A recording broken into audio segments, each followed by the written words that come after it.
Assalamualaikum dan selamat sejahtera. Saya Teacher Ain. Tuan-tuan dan puan-puan, hari ini saya akan membentangkan mengenai motor learning. Baiklah, tuan-tuan dan puan-puan, apakah yang dimaksudkan dengan motor learning? Motor learning adalah acquisition or modification of motor skill. Maksudnya, pengambil alian ataupun pengubahsuaian motor skill.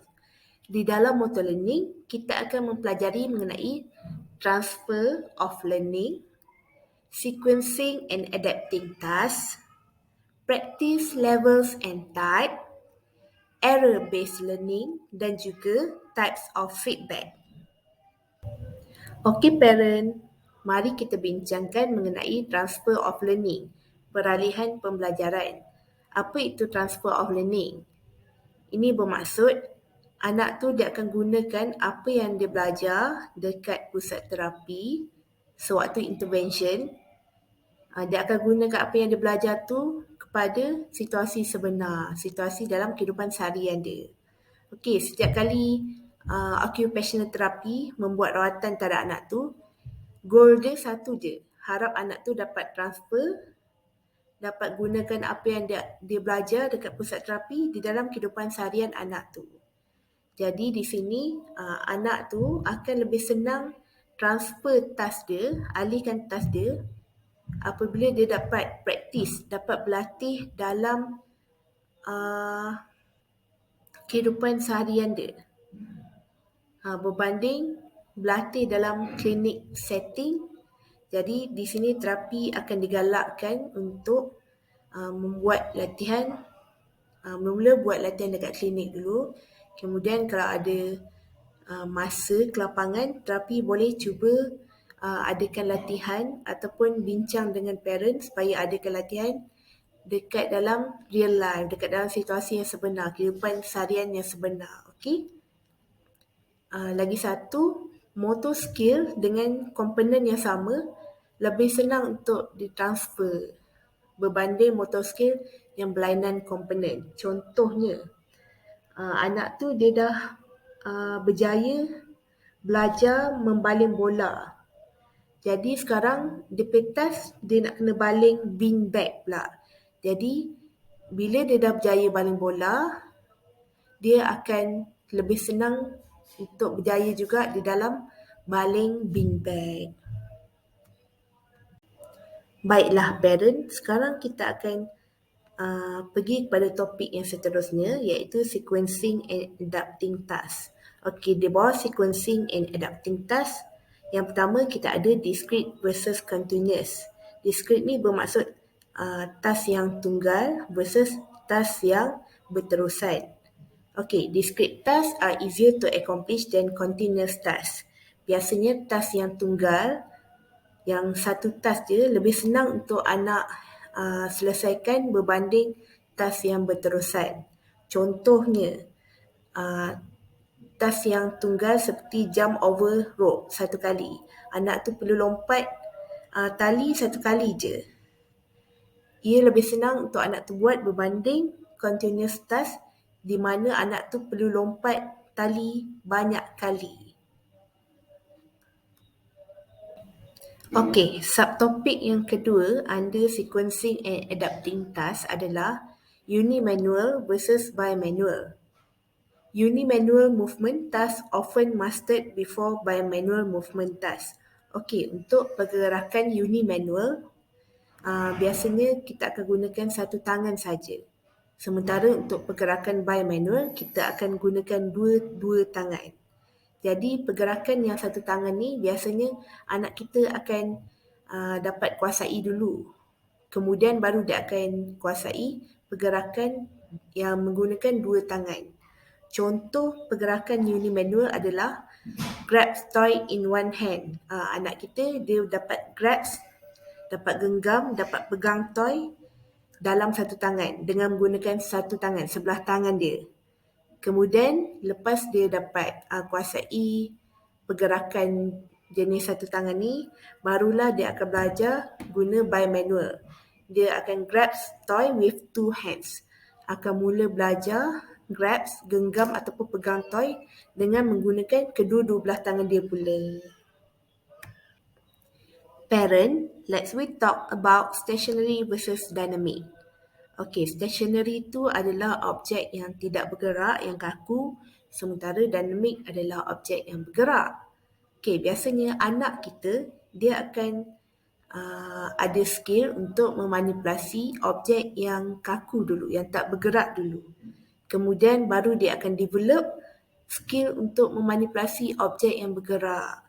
Seperti yang kita sedia maklum, objek yang kaku, yang tak bergerak ni lebih senang untuk kita handle, untuk kita kuasai berbanding objek yang bergerak. Kerana objek yang bergerak ni kita kena fokus nak tangkap dia ataupun kita kena fokus untuk kejar dia. Okey.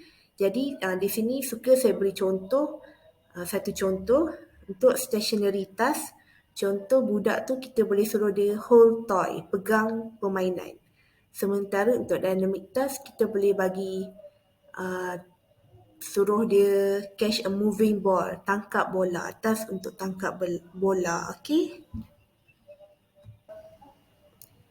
Next is about close versus open, iaitu task tertutup versus task terbuka. Okey, untuk close task adalah di mana environment task tu dia statik je, dia tidak bergerak, tidak berubah-ubah. Sementara open task adalah environment untuk task yang kita lakukan tu berubah-ubah ataupun bergerak. Dia tidak setempat lah. Contohnya, untuk close task, saya boleh berikan contoh scribble on paper. Conteng kertas. Kita suruh anak kita conteng kertas. Jadi bila conteng kertas tu, kita nak anak kita conteng setempat je. Hanya pada atas kertas tu saja. Sementara untuk open task pula, saya boleh bagi contoh anak kita dia follow guna pen. Contohnya dekat atas tablet kan, dia follow guna pen. Dia follow daripada dia gerak ke target daripada satu point kepada satu point. Maksudnya beralihlah environment di dalam tablet tu. Okey, simple versus complex. Simple adalah aktiviti yang ringkas, sementara kompleks adalah aktiviti yang tak ringkas. Okey, contohnya simple task. Saya boleh berikan contoh place ball in container. Kita hanya suruh anak tu letakkan bola di dalam bekas, di dalam kontainer. Sementara kompleks task adalah task yang lebih susah. Kita bagi ke anak tu, kita suruh anak tu ambil bol warna merah dan letakkan bol warna merah tu di dalam kontainer yang warna biru. Maksudnya kat sini ada dua arahan yang dia perlu patuhi. Pertama, dia kena ambil bola yang warna merah je. Kemudian letakkan bola yang warna merah tu di dalam bekas yang warna biru. Kat situ kita akan sediakan banyak jenis warna bekas lah. Jadi anak tu dia secara random dia kena pilih satu bola warna merah, tak boleh warna lain. Kemudian dia kena pilih juga bekas mana yang warna biru. Kat situ yang dia akan letakkan bola tersebut. Jadi ia akan membuatkan task tu lebih kompleks. Baiklah, sekarang kita akan bercakap mengenai one step versus multi-step. Okey, task yang ada satu langkah saja versus task yang ada banyak langkah. Okey, task yang mempunyai sikit langkah untuk budak tu turuti, lebih senang untuk budak tu buat. Budak tu akan lebih bersedia berbanding task yang ada banyak step, ada banyak langkah. Contohnya, one step task. Kita suruh budak tu tulis nama dia kat atas selai kertas. Okey, itu untuk one step task. Contoh untuk multi step task, kita boleh suruh budak tu mula-mula tulis nama dia atas selai kertas. Kemudian kita suruh pula dia lukis gambar dekat atas kertas tu. Jadi task kat situ jadi multi step lah. Ada banyak langkah untuk budak tu turuti. Baiklah, sekarang kita akan bercakap mengenai practice level and types. Okey, ada 4 jenis praktis. Yang pertama, mass practice. Mass practice ni adalah satu bentuk praktis di mana tempoh melakukan latihan, melakukan aktiviti tu lebih panjang daripada tempoh rehat. Contohnya, kita nak anak tu berlatih gunakan sudu. Jadi kita suruh anak tu berlatih skop kacang guna sudu. Kita ambil satu tempoh masa yang lama sikit, kemudian kita bagi budak tu rehat sekejap je. Kemudian kita akan sambung balik berlatih skop kacang tadi guna sudu dalam satu tempoh masa yang lama lagi. Okey, itu adalah mass practice. Praktis yang kedua adalah distribute practice. Distribute practice ni bertentangan dengan mass practice di mana kita punya waktu rehat tu lebih panjang daripada waktu praktis. Jadi ini lebih sesuai untuk anak yang baru nak sesuaikan diri dengan latihan tu lah. Kita bagi anak tu macam rehat, cool down diri dia, calm down diri dia lama sikit, kemudian kita buat latihan dengan dia. Contohnya latihan menulis ke, kemudian kita akan sambung rehat lagi lama sikit. Okey? Praktis yang ketiga adalah variable ataupun random practice. Untuk variable ataupun random practice ni, anak tu perlu ulang latihan pattern yang sama berulang-ulang kali. Kalau kita nak ubah sikit pattern latihan tu pun boleh, tapi kita ubah sikit je untuk generalisekan learning, pembelajaran anak tu. Contohnya, kita bagi latihan butang baju. Okey, mula-mula kita bagi latihan dekat atas satu vest untuk membutang baju, kan. Budak tu tiap-tiap kali datang dia akan berlatih butang baju guna vest tu. Kemudian bila dia dah expert guna vest tu, kita akan alihkan latihan tu pada berlatih butang baju pada badan dia sendiri dengan gunakan baju dia sendiri. Kita pakaikan dia baju tu, kemudian kita ajak dia butang baju dekat badan dia sendiri. Butang baju, buka butang tu. Okey? Okey. Praktis yang terakhir sekali adalah mental practice. Mental practice ni melibatkan skill dalam imajinasi, iaitu tanpa ada apa-apa action daripada fizikal. Ia semua berkaitan dengan imajinasi.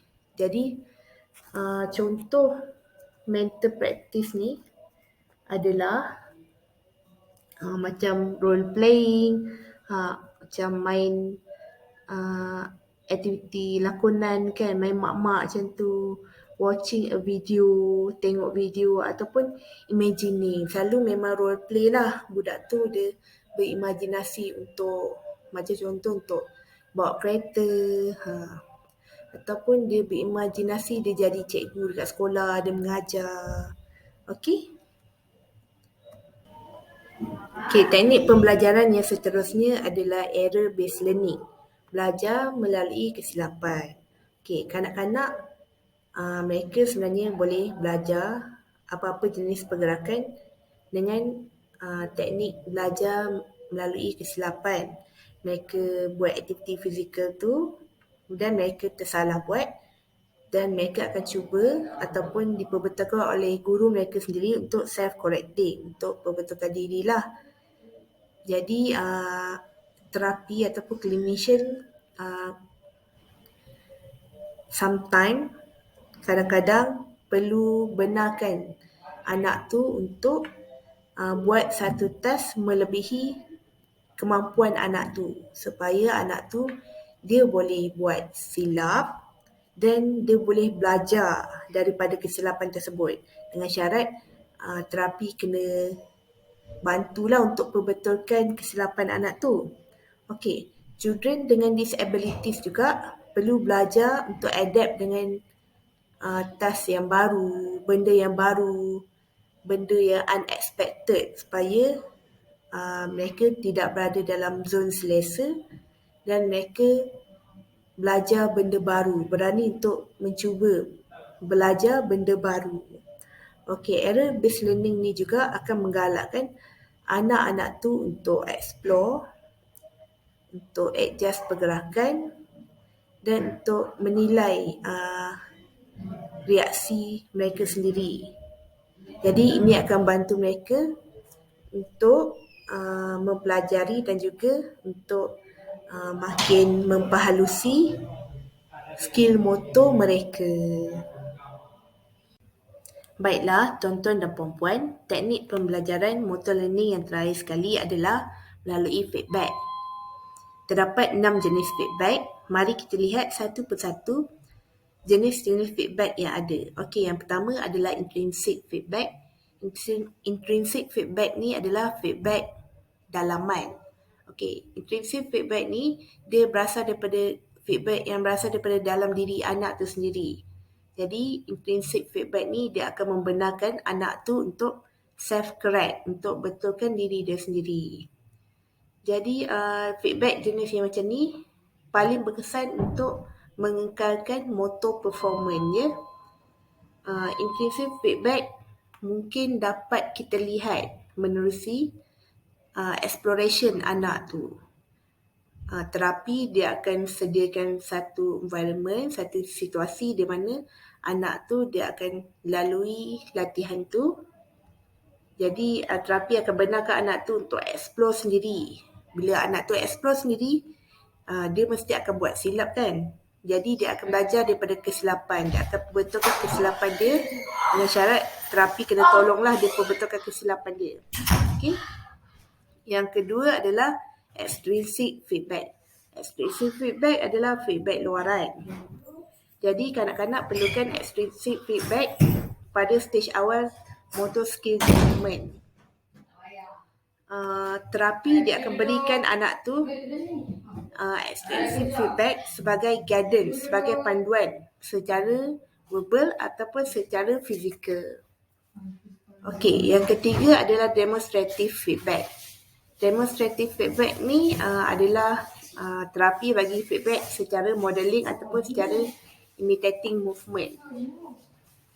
Jadi demonstrative feedback ni kan demonstration kan, biasanya terapi akan berikan sebelum anak tu start practice lah. Start practice pergerakan dia waktu early stage kan, peringkat awal. Demonstrative feedback ni tak boleh diberikan sekali dengan verbal sebab kalau sambil kita demonstrate, sambil kita bagi verbal, ini akan kurangkan tumpuan anak tu terhadap pergerakan yang kita demonstrate, pergerakan yang kita ajar. Okey, feedback yang keempat adalah knowledge of performance. Feedback ni untuk improve movement. Jadi ia sangat membantulah apabila kita boleh spesifikkan dan jelaskan bagaimana anak tu nak buat pergerakan tersebut. Jadi knowledge of performance ni dapat membantu anak memahami bagaimana mereka nak kena perform pergerakan tu. Pergerakan yang kita kendaki tu kan. Knowledge of performance juga digunakan untuk memperhalusi dan membetulkan motor skill anak tersebut. Jadi jenis feedback jenis yang macam ni akan guna selepas anak tu dapat belajar basic skill pergerakan tersebut. Seterusnya, knowledge of result. Knowledge of result adalah feedback yang berkaitan dengan result ataupun hasil yang kita inginkan. Kita kena nyatakan dekat anak tu apa goal kita. Apa goal yang kita nakkan dekat anak tu. Contohnya macam kita nak anak tu butang baju dia. Jadi kita cakap kat anak tu, Arif kena masukkan butang ya dalam setiap lubang ni. Masukkan butang dalam lubang ni untuk butangkan baju. Kemudian jika dia berjaya, lakukan, kita pun bagilah pujian. Good job. Jadi knowledge of result ni dapat motivate dan dapat galakkan anak tu untuk teruskan buat task tu dengan lebih bersemangat. knowledge of result ni sangat berguna jika anak tu baru belajar new motor task. Dia baru nak belajar task baru kan, jadi knowledge of result ni sangat bantulah dia untuk teruskan task tu. Okay, last sekali, verbal feedback. Verbal feedback ni dengan kata lain adalah puji-pujian kita bagikan dekat anak tu. Jadi verbal feedback ni berguna untuk motivate anak tu. Ia juga secara tak langsung akan mengubah behavior anak tersebut. Okay, verbal feedback ni bagus diberikan sebaik saja habis anak tu buat task. Sekian saja daripada saya. Sehingga berjumpa lagi. Terima kasih.